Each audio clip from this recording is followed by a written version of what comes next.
Okay, നമുക്കടുത്തതേ principles of marketing BCOE 141 അതിൽ ഫസ്റ്റത്തെ ബ്ലോക്ക് ബേസിക് കൺസെപ്റ്റ് ഓഫ് മാർക്കറ്റിങ്ങിൽ ഫസ്റ്റ് യൂണിറ്റ് നോക്കാം കേട്ടോ. Nature and scope of marketing. Already നമുക്കറിയാം മാർക്കറ്റിംഗ്, നമ്മളൊക്കെ +1 +2 കൊമേഴ്സ് എടുത്തവർക്ക് മനസ്സിലാവും മാർക്കറ്റിംഗ് അല്ലെങ്കിൽ അതിൻ്റെ നേച്ചർ, കാര്യങ്ങൾ എന്താണ് മാർക്കറ്റിംഗ്. അപ്പോൾ അതിൻ്റെ ഒരു കുറച്ചുകൂടി വലിയ വേർഷൻ എന്നല്ല, പക്ഷേ ആ ഒരു ബേസിനെ ബേസ് ചെയ്തിട്ടുള്ള ഒരു കുറച്ച് കാര്യങ്ങളാണ് ഈ ഒരു ബ്ലോക്ക് 1 പറയുന്നത്. അപ്പോൾ എന്താണ് മീനിങ് ആണ് പറയുന്നത്. അപ്പോൾ ഇതിൻ്റെ ഒരു ഡെഫിനിഷൻ നോക്കാം. An organizational function and process of creating, communicating and delivering value to customers and managing relationship. അതായത് കസ്റ്റമറിൻ്റെ മാർക്കറ്റിംഗ് എന്ന് പറയുമ്പോൾ തന്നെ നമുക്ക് എന്താണ് കസ്റ്റമറിൻ്റെ, മാനുഫാക്ചറിൻ്റെ, അതേപോലെ തന്നെ മാനേജേഴ്സിൻ്റെ ഒക്കെ ഒരു റിലേഷൻഷിപ്പ് കീപ്പ് ചെയ്യുക, അത് ക്രിയേറ്റ് ചെയ്യുക, അത് മെയിൻറ്റെയിൻ ചെയ്ത് കൊണ്ടുപോകുക എന്നുള്ളതാണല്ലോ. ദെൻ എന്താണ് കോർലേഴ്സ് വ്യൂ എന്താണ്? A human activity directed at satisfying needs and wants through exchange process. അതായത് ഹ്യൂമൻ ആക്ടിവിറ്റിയാണ് ഈ ഒരു മാർക്കറ്റ് എന്ന് പറയുന്നത്. ഹ്യൂമൻ ആക്ടിവിറ്റിയാണ്. എന്തിനൊക്കെയാണ്? ആളുകളുടെ നീഡ്സ് അല്ലെങ്കിൽ വാണ്ട്സ് സാറ്റിസ്ഫൈ ചെയ്യുക. എങ്ങനെ? Exchange process. ഒരു എക്സ്ചേഞ്ച് കൂടെ എന്തെങ്കിലും സാധനങ്ങൾ എക്സ്ചേഞ്ച് ചെയ്തിട്ട് എന്താണ് ഹ്യൂമൻ്റെ നീഡ്സും വാണ്ട്സും സാറ്റിസ്ഫൈ ചെയ്യുക എന്നുള്ളതാണ്. ഇതിൻ്റെ ഒരു പ്രോസസ് വ്യൂ എന്താണ്? It is a continuous process of ascertaining consumer needs, converting them into product or services and delivering them to the customer to satisfy needs while ensuring profitability. അതായത് ഇതൊരു continuous process ആണെന്ന് പറഞ്ഞു. എങ്ങനെ? എന്താണ് കസ്റ്റമറിൻ്റെ need എന്ന് മനസ്സിലാക്കിയിട്ട് ആ ആവശ്യം എന്താവുക ഒരു പ്രൊഡക്റ്റ് അല്ലെങ്കിൽ സർവീസ് ആക്കിയിട്ട് കൺവേർട്ട് ചെയ്യുക. ദെൻ ആ ഒരു ആപ്റ്റായിട്ടുള്ള ആ ഒരു ഏരിയയ്ക്ക് നമ്മൾ ആ ഒരു പ്രൊഡക്റ്റ് എത്തിച്ചു കൊടുക്കുക, ഒരു കൺസ്യൂമർക്ക് എത്തിച്ചു കൊടുക്കുക. ദെൻ അവരുടെ സാറ്റിസ്ഫൈ ചെയ്യുക, അവരുടെ ആവശ്യങ്ങൾ, നീഡ്സ് സാറ്റിസ്ഫൈ ചെയ്യുക വൈൽ എൻഷുറിങ് പ്രോഫിറ്റബിലിറ്റി. ഇതാണ് ഇമ്പോർട്ടൻ്റ്. ഒരു പ്രോഫിറ്റും കൂടി ലക്ഷ്യം വെച്ചിട്ടാണ് ഇത് ഉണ്ടാകുക. കാരണം ആർക്കും ഫ്രീ ആയിട്ടുള്ള സർവീസിങ് കാര്യങ്ങളില്ല. അപ്പോൾ ഒരു പ്രോഫിറ്റബിലിറ്റിയും കൂടിയും നമ്മൾ മുൻനിർത്തിയിട്ട് ചെയ്യുക. Then marketing concept. മാർക്കറ്റിന് കുറച്ച് കൺസെപ്റ്റ് ഉണ്ട്. അതിലുള്ളതാണ് എന്ത്? Production concept, product concept, selling concept, marketing concept, societal concept. And ഇത് ഭയങ്കര ഇമ്പോർട്ടൻ്റ് ആണ്. ഇതിൽ ഭയങ്കര ഷോർട്ടാക്കിയിട്ടാണ് ഞാൻ കൊടുത്തിട്ടുള്ളൂ. നമ്മുടെ ബുക്കിൽ അത്യാവശ്യം നല്ല വൈഡാക്കിയിട്ട് തന്നെ ഉണ്ട്. അപ്പോൾ അത് നോക്കുക കേട്ടോ. കാരണം നമുക്കിങ്ങനെ ടൈം ഇതിൽ കൊടുത്തിട്ടുണ്ടെന്നുണ്ടെങ്കിൽ ടൈം കുറേ വേസ്റ്റ് ആവും. നമുക്ക് കൺസെപ്റ്റുകളൊക്കെ പറഞ്ഞിട്ട് നമുക്ക് പെട്ടെന്ന് പോകാം. എന്താണ് പ്രൊഡക്ഷൻ കൺസെപ്റ്റ്? പ്രൊഡക്ഷൻ കൺസെപ്റ്റ് എന്ന് പറഞ്ഞിട്ടുണ്ടെങ്കിൽ നമ്മളൊരു മാനുഫാക്ചർ ആണെന്നുണ്ടെങ്കിൽ നമുക്ക് എന്താണ് ഹൈ പ്രൊഡക്ഷൻ എഫിഷ്യൻസി ഉണ്ടോ? നമുക്ക് ഒരുപാട് സാധനങ്ങൾ ബൾക്കായിട്ട് പ്രൊഡക്റ്റ് ചെയ്യാനുള്ള എഫിഷ്യൻസി ഉണ്ടോ? അതേപോലെ തന്നെ ഒരുപാട് ഏരിയക്ക് നമുക്ക് എന്താണ് അത് ഡിസ്ട്രിബ്യൂട്ട് ചെയ്യാൻ പറ്റും. വൈഡ് ഡിസ്ട്രിബ്യൂഷൻ, ലോ പ്രൈസിൻ്റെ ഉള്ളിൽ. ഇത് എപ്പോഴാണ് യൂസ് ചെയ്യുക? സപ്ലൈ ചെയ്യുന്നതിലേറെ ആ ഒരു പ്രൊഡക്റ്റിന് എന്താണ് ഡിമാൻഡ് കൂടുന്ന സമയത്ത് അല്ലെങ്കിൽ എന്താണ് കോസ്റ്റ് കൂടുതലുള്ള ടൈമിലാണ് ഈ ഒരു പ്രൊഡക്ഷൻ കൺസെപ്റ്റ് യൂസ് ചെയ്യുക. Then product concept. എന്താണ് പ്രൊഡക്റ്റ് കൺസെപ്റ്റ്? അപ്പോൾ എന്താണ് പൊതുവെ പ്രൊഡക്റ്റ് പറയുമ്പോൾ ഈ ഫോക്കസ് ചെയ്യുന്നത് എന്തിനാണ്? പ്രൊഡക്റ്റിനെയാണ്. അത് എങ്ങനെ ബെസ്റ്റ് ക്വാളിറ്റിയിലാണ് പ്രൊഡക്റ്റ് കൊടുക്കുന്നത്, അല്ലെങ്കിൽ അതിന് നല്ല ഫീച്ചേഴ്സ് ആണോ, അതല്ല അതിന് അടിക്കടി നല്ല ഇമ്പ്രൂവ്മെൻറ്റ്സ് വരുന്നുണ്ടോ, കസ്റ്റമറിൻ്റെ നീഡ്സ് സാറ്റിസ്ഫൈ ചെയ്യാൻ പറ്റുന്നുണ്ടോ എന്നാണ് product concept. Then selling concept. Selling concept എന്ന് പറഞ്ഞിട്ടുണ്ടെങ്കിൽ എന്താണ് ഈ ഒരു സാധനം പ്രൊഡക്റ്റ് ചെയ്ത് വെച്ചാൽ പോരാ, അതൊരു ക്യാഷ് ആക്കി മാറ്റണ്ടേ. ഒരു മാനുഫാക്ചറിനെ സംബന്ധിച്ചിടത്തോളം അവർ ഈ ഒരു പ്രൊഡക്റ്റ് ഉണ്ടാക്കി എന്നല്ലാതെ അത് ക്യാഷ് ആവണമല്ലോ. അപ്പം അതാണ് എന്ത് അത് സെല്ല് ചെയ്യുക. അതിനുള്ള പ്രൊമോഷണൽ എഫേർട്ട് എടുത്താൽ മാത്രമാണ് എന്ത് കസ്റ്റമർ ചിലപ്പോൾ വാങ്ങിയെന്ന് വരുള്ളൂ സാധനം.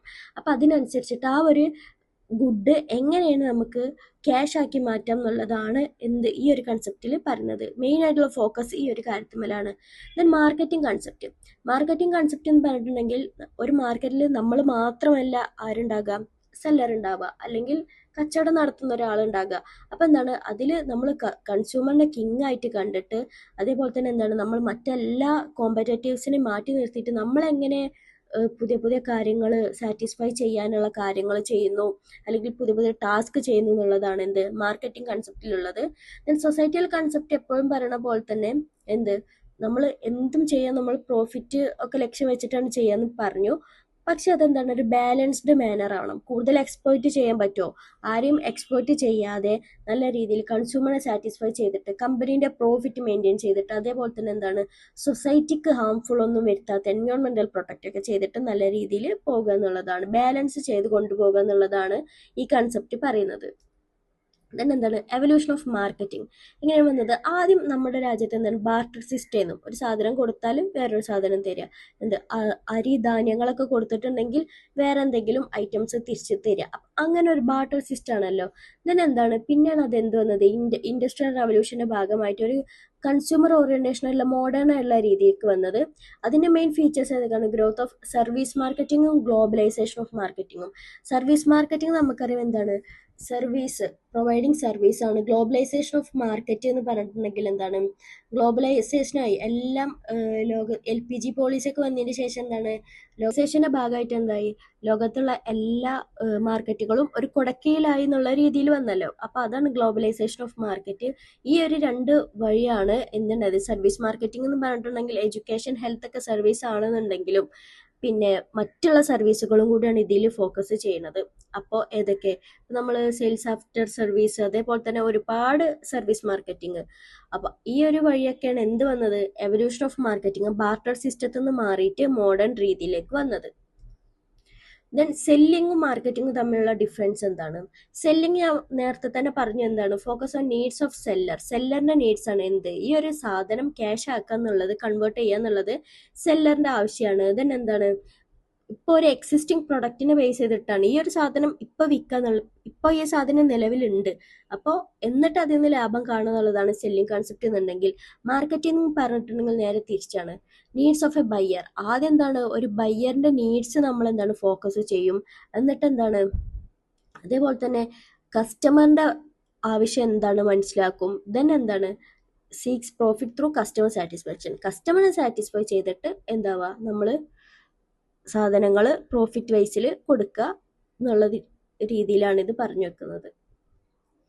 ഇമ്പോർട്ടൻസ് ഓഫ് മാർക്കറ്റിംഗ് എന്തൊക്കെയാണ്, generate revenue and is the key to business success. അതായത് മാർക്കറ്റിങ്ങിന്റെ മെയിൻ ലക്ഷ്യം എന്ന് പറയുന്നത് സംഭവം കൺസ്യൂമറിന്റെ നീഡ്സും വാണ്ട്സും സാറ്റിസ്ഫൈ ചെയ്യാനാണെങ്കിലും ഒരു കമ്പനീന്റെ മുമ്പിൽ എന്താണ്, അവിടെ അവരുടെ ഒരു ഇൻകം ക്രിയേറ്റ് ചെയ്യുക എന്നുള്ളതാണ്. അത് ആ ഒരു ബിസിനസിന്റെ സക്സസും കൂടിയാണ്. Then improve the standard of living and provide consumer choice. നമ്മൾ ഓരോ പുതിയ പുതിയ പ്രൊഡക്റ്റ് വാങ്ങുന്നതിനനുസരിച്ച് നമ്മുടെ സ്റ്റാൻഡേർഡ് ഓഫ് ലിവിങ് കൂടാണ്. അതേപോലെ തന്നെ കസ്റ്റമറിന്റെ അല്ലെങ്കിൽ കൺസ്യൂമറിന്റെ ഒരു ചോയ്സും കൂടി നമ്മൾ പ്രൊവൈഡ് ചെയ്ത് കൊടുക്കണം, ഉണ്ടാക്കി കൊടുക്കുകയാണ്. ദെൻ ക്രിയേറ്റ് എന്തൊക്കെ ഉണ്ടാക്കുന്നുണ്ട്, time, place, position, utilities.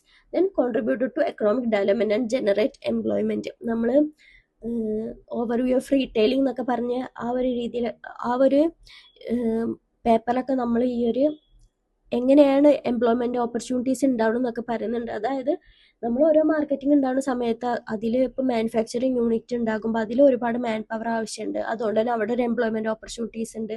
Then ഇതിന്റെ ഓരോ ഏരിയയിലും എന്താണ് എംപ്ലോയ്മെന്റ് ഓപ്പർച്യൂണിറ്റീസും കൂടി ഉണ്ട്. അപ്പൊ അങ്ങനെ എന്താണ് അതും എന്താണ് GDP എക്കണോമിക് ഡെവലപ്മെന്റ് ഒക്കെ കോൺട്രിബ്യൂട്ട് ചെയ്യും. ദെൻ എന്താണ് marketing in A developing economy, ഒരു ഡെവലപ്പ് ആയിക്കൊണ്ടിരിക്കുന്ന എക്കോണമിയിൽ, ഇന്ത്യ എന്നൊക്കെ പറഞ്ഞാൽ ഒരു ഡെവലപ്പിംഗ് കൺട്രിയാണ്. അപ്പം എന്താണ് അതിൻ്റെ ഉള്ളിൽ ചില ക്യാരക്ടറിസ്റ്റിക്സ് ഉണ്ട്, യൂണീക്ക് ആയിട്ടുള്ള ക്യാരക്ടറിസ്റ്റിക്സ് ഉണ്ട്. അത് ഏതൊക്കെ നോക്കാം.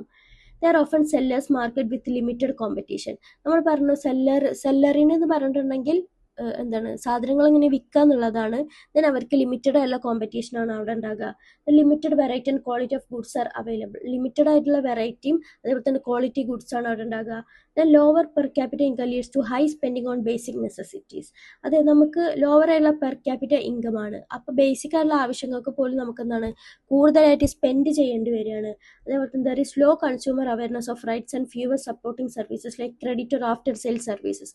അതായത് കൺസ്യൂമറിന് ലോ അവയർനെസ് ആണ്, ഏതൊക്കെ അവർക്ക് ഒരുപാട് അവകാശങ്ങളുണ്ട്, സപ്പോർട്ടിങ് സർവീസുകൾ ഉണ്ട് എന്നൊക്കെ ഉള്ളതിനെ പറ്റിയിട്ട് അവർക്ക് എന്താണ് ലോ ആയിട്ടുള്ള കൺസ്യൂമർ അവയർനെസ് ആണ് ഉള്ളത്. ദെൻ കൺസെപ്റ്റ് ഓഫ് മാർക്കറ്റിംഗ് മിക്സിന്റെ കൺസെപ്റ്റ്, ദ 4 P's, 4 P ഏതൊക്കെയാണ്, product, price, promotion, physical, distribution.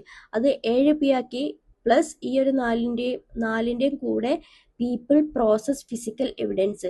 Then കസ്റ്റമറിന്റെ പെർസ്പെക്റ്റീവിൽ ഏതൊക്കെയാണുള്ളത്, കസ്റ്റമറിന്റെ വാണ്ട്സും നീഡ്സും ഒക്കെ ഉള്ളത്, product, cost, then convenience, communication. ഈ ഒരു ഏരിയ ആണ് ഇത് പറഞ്ഞു വെക്കുന്നത്, അതായത് കൺസെപ്റ്റ് ഓഫ് മാർക്കറ്റിംഗ് മിക്സ്.